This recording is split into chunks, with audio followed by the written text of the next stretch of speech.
తెలంగాణలో MPTC, ZPTC సంబంధించిన elections ఎప్పుడు పెడతారనే ప్రశ్న గ్రామాల్లో తలుపుతా ఉంది. ఎందుకంటే ఎంపీటీసీ, జెడ్పీటీసీ పదవి కాలం ముగిసి చాలా రోజులైతా ఉంది. ఆ ముగిసిని కూడా చాలామంది కూడా ఎన్నికలు త్వరలో పెడతారని కూడా అనుకున్నారు. ఏవైతే గ్రామ పంచాయతీ ఎన్నికల తర్వాత ఎంపీటీసీ, జెడ్పీటీసీ ఎలక్షన్స్ ఉంటాయని కూడా అందరూ ఆశించారు. కానీ ప్రభుత్వం కొన్ని నిర్ణయాల వల్ల కులగణనకు సంబంధించిన అంశాలను తెరపైకి తీసుకొని వచ్చేసి ఎంపీటీసీ, జెడ్పీటీసీ వాటికి బీసీ రిజర్వేషన్ ఏదైతే ఉందో వాటిని 42% ఇవ్వాలనే ఆలోచన హైకోర్టులో పిటిషన్ ఉండడం వల్ల కొంత జరుపుకుంటూ రావడం అనేది జరిగింది. అయితే ఇప్పటికైనా ఎంపీటీసీ, జెడ్పీటీసీ ఎలక్షన్స్ పెడతారా? ఎందుకంటే కులగణల పైన కూడా కొన్ని ఇంకా తేలాల్సి ఉంది, ఇంకా సమయం పడుతుంది. ఇప్పటికే కొంత సమయం నుండి ఆ వ్యవస్థలన్నీ కూడా కొంత అస్తవ్యస్తంగా అవుతున్న పరిస్థితి కనబడుతూ ఉంది. మరి ఇప్పటికైనా ఎంపీటీసీ, జెడ్పీటీసీ ఎలక్షన్స్ పెడతారా అంటూ ప్రభుత్వం పైన కొంత ఒత్తిడి అయితే వస్తూ ఉంది. కానీ ప్రభుత్వం ఇప్పుడు కేంద్ర ప్రభుత్వం ఎస్ఐఆర్ని తీసుకొని రావడము, ఈ ఏదైతే జూన్ నెల 24వ తారీఖు నుండి జూలై నెల 25వ తారీఖు వరకు మరి ఎస్ఐఆర్ మన రాష్ట్రంలో నడుస్తుంది. ఎన్నికలకు సంబంధించి ఓటర్ల లిస్టుకు సంబంధించి కూడా ఏదైతే సర్వే ఉండబోతా ఉంది, ఒక ఓటర్ కార్డు ఒక దగ్గరనే ఉందా, ఇంకా 10 విధాలుగా ఎక్కడన్నా ఉందా అనే అంశాలపైన అయితే ఎస్ఐఆర్ అయితే నడుస్తూ ఉంది. కాబట్టి మనకి ఓటర్ లిస్ట్ అన్నది కూడా మనకి అక్టోబర్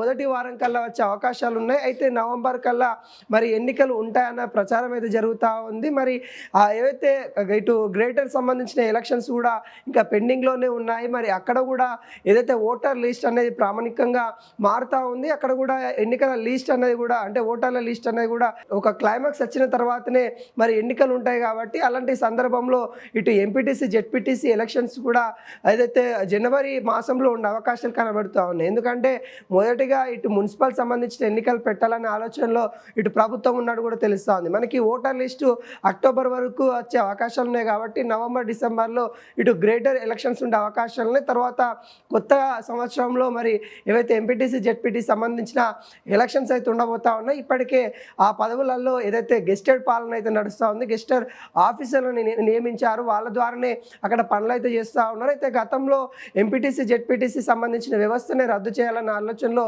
సీఎం రేవంత్ రెడ్డి కూడా ఉన్నారు. గతంలో వైఎస్ఆర్ రాజశేఖర రెడ్డి ఏదైతే చేయాలని ఆలోచన ఉన్నారో ఆ ఆలోచన నుండి కూడా తను కూడా రద్దు చేయాలని కూడా కొంత ప్రయత్నాలు అయితే చేశారు. కాకుండా నిపుణులు మాత్రం ఆ వ్యవస్థను రద్దు చేస్తే మరింత పరిణామాలు ఇబ్బందికరంగా ఉంటాయి. ఆ వ్యవస్థ అవసరం ప్రజలకి డైరెక్ట్గా ఇటు ఎంపీటీసీ, జెడ్పీటీసీ అనేవాళ్ళు కొంత ప్రజల నుండి ప్రజలకి సన్నిహితంగా ఉంటారు. కాబట్టి ఆ సమస్యని జిల్లా లెవెల్కి, రాష్ట్ర లెవెల్కి తీసుకురావాలంటే వాళ్ళు క్రియాశీలక పాత్ర పోషిస్తారు. కాబట్టి వాళ్ళకి ఖచ్చితంగా పదవులు ఉండాల్సిందే, ఆ వ్యవస్థ ఉండాల్సిందే అన్నట్టుగా సీఎం రేవంత్ రెడ్డికి నిపుణులు చెప్పడం ద్వారా సరే అని వాళ్ళు కూడా క్యాబినెట్లో కూడా కీలక నిర్ణయాలు తీసుకొని ఆ వ్యవస్థ ఏ విధంగా ఉందో ఆ విధంగానే కొనసాగింపుగా ఇటు ఎలక్షన్స్ పెట్టాలనే ఆలోచనలో ఉన్నారు. కాకుంటే ఎస్ఐఆర్ రావడం వల్లనే బ్రేకులు పడినాయని కూడా చెప్పుకోవచ్చు. ఎంపీటీసీ, జెడ్పీటీసీ సంబంధించిన ఎలక్షన్ డిసెంబర్ లేదా జనవరిలో ఉండే అవకాశాలు ఉన్నట్టుగా తెలుస్తూ ఉంది.